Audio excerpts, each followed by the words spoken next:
All right, welcome back to section 2. We're going to finish off today by looking at arithmetic series. So far we've defined what an arithmetic sequence is. And when we switch from sequence to series, all that means again is that we're going to be adding up the terms in the sequence to create a series. Okay, so therefore our definition for an arithmetic series, the sum of the terms in an arithmetic sequence.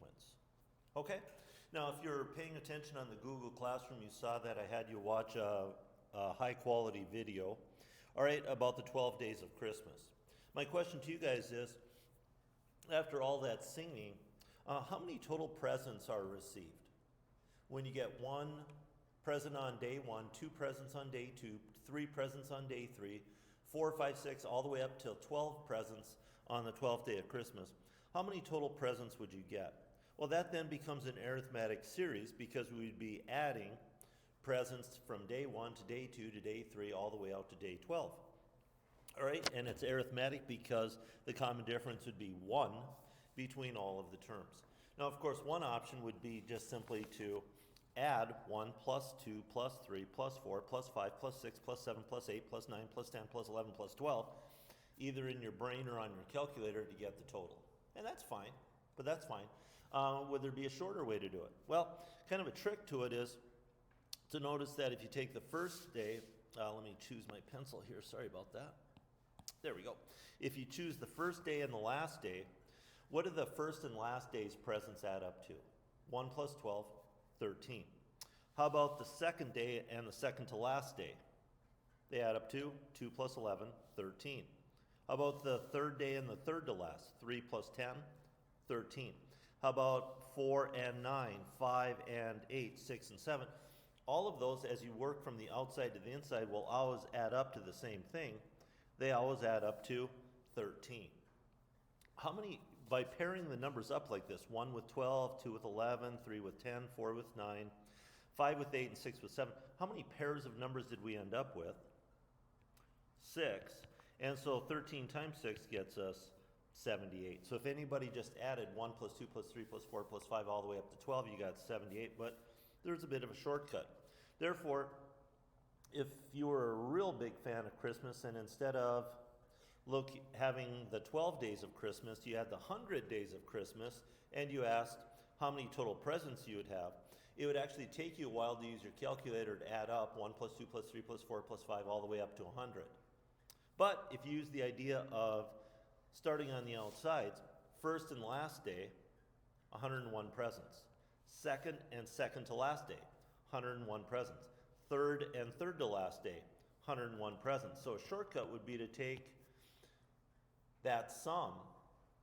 In math, we call those the extremes, the ones furthest away from each other, and multiply by the number of pairs. How many pairs of days would there be if you started with 100 and you started pairing them up?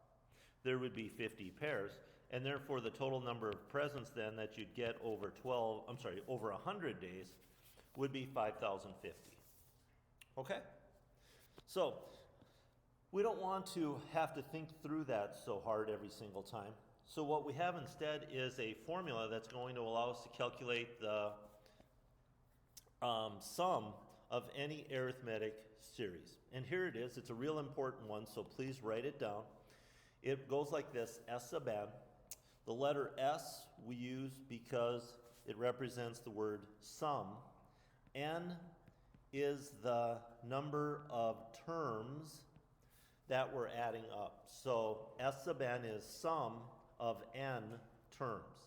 Now what that's going to be equal to is n, which again is, to repeat, the number of terms,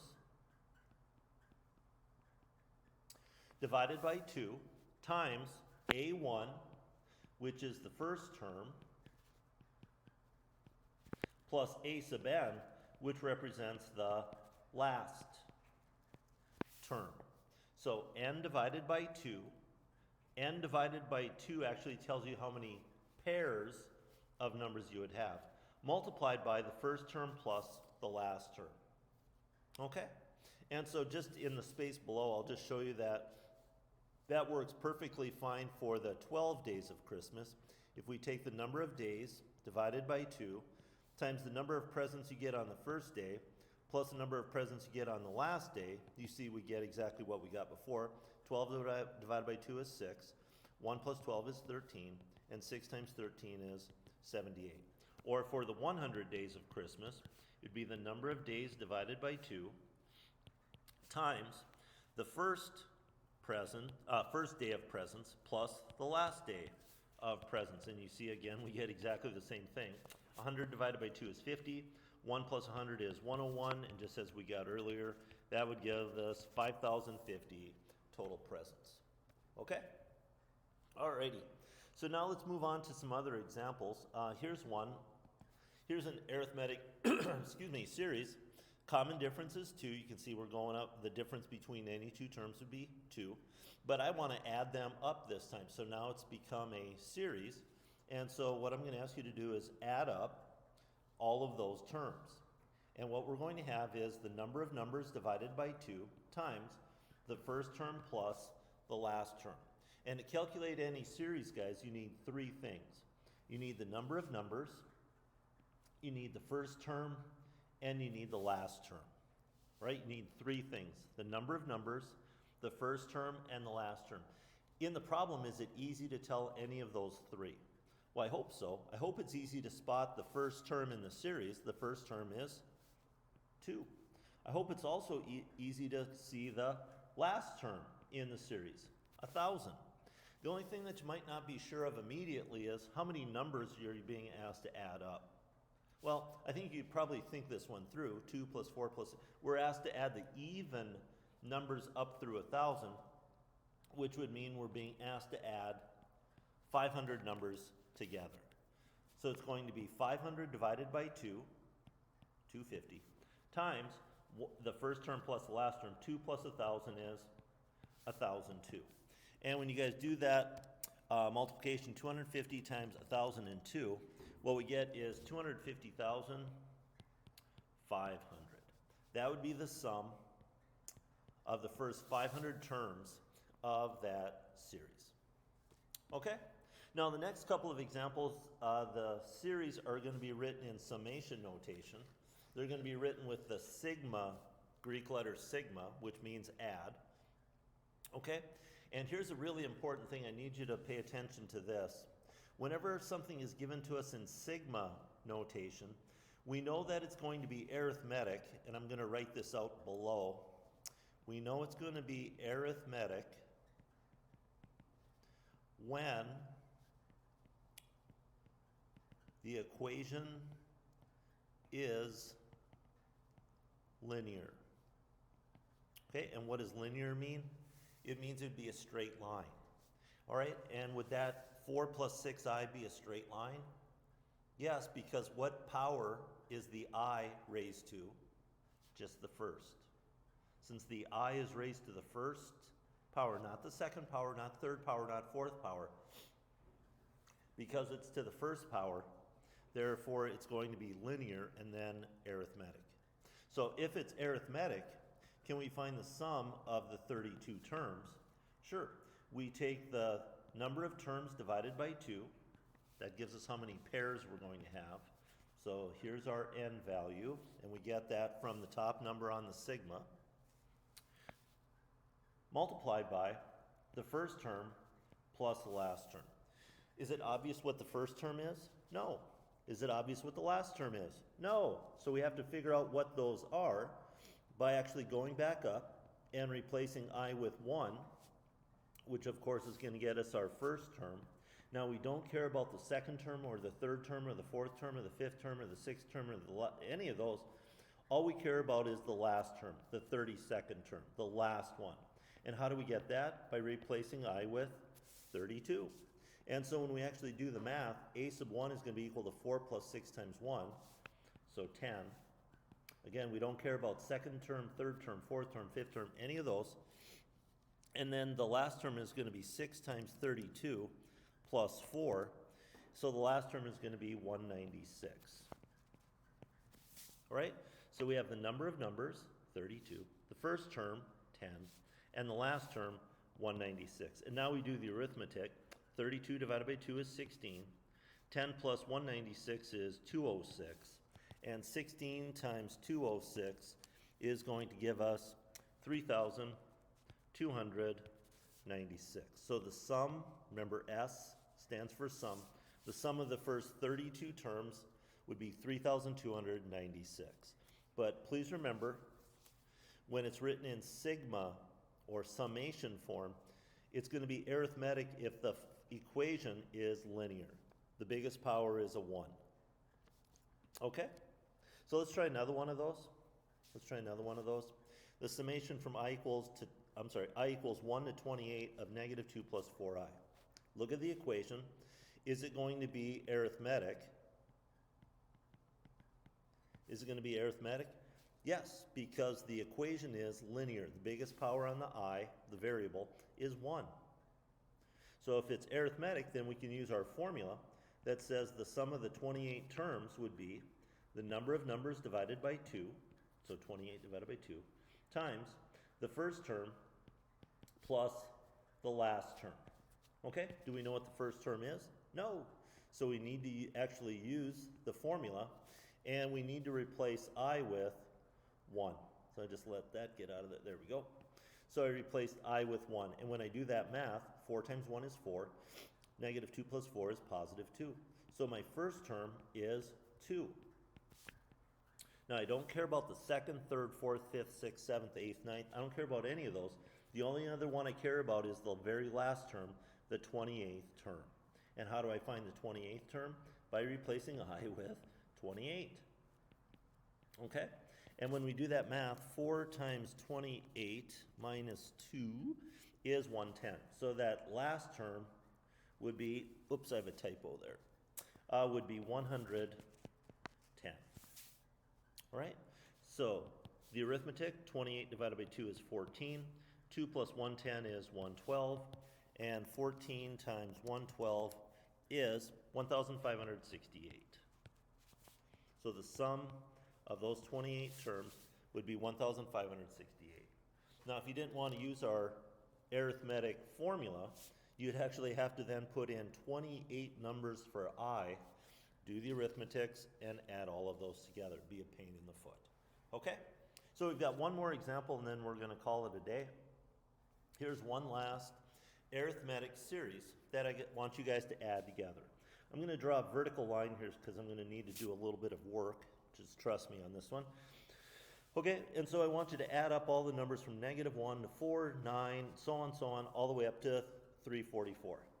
Okay, so I want you to find the sum of all those numbers.